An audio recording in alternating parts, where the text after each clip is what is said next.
Hardies Heroes, the curtain raiser to the Hardie-Ferodo 1000, is brought to you by the James Hardie Group of Companies.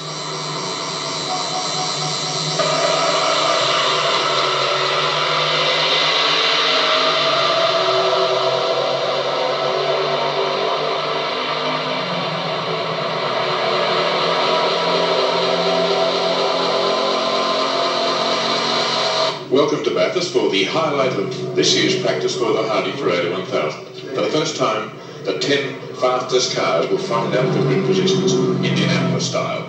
And here are the 10 top contenders coming down the top of the mountain for the first time. Behind the pace car we have Peter Brock on the left-hand side, Allan Grice alongside him, then John French, Jack Brabham, the two Ron Hodgson Channel 7 cars, Colin on the outside in car 2, Garth Wigston from Tasmania in Tirana 20, a fairly even spread of Ford and Hollands here, the big V8s, Allan Moffat in car 1, and from Queensland, Dick Johnson making up the 10.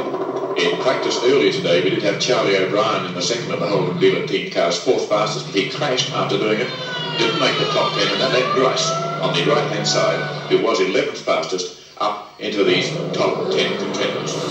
One car runs against the clock are going to be interesting because of the changeable weather here. Bobby Morris was fastest earlier today with a 2:21.7, but they won't be doing anything like that, at least not in this early part. Track conditions, anything but good, but plenty of action assured. We'll take a break and then be back. The first qualifying run.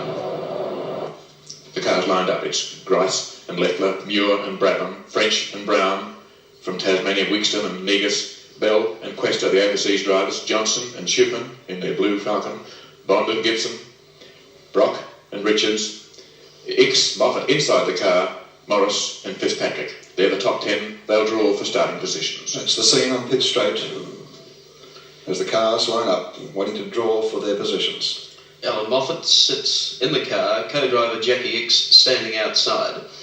Moffat doesn't want to get his shoes wet. Ivan Stibbard, position number 10, so I don't think Allan will be too happy about that. Unless the weather changes. Allan, very tense. Here's Peter Brock, hoping for a late number, I'd say, because the weather's clearing. It looks like he's got an early number. Colin Bond, I don't think Colin would care what he got, although $8,250 rides on the result. Fastest driver will get that.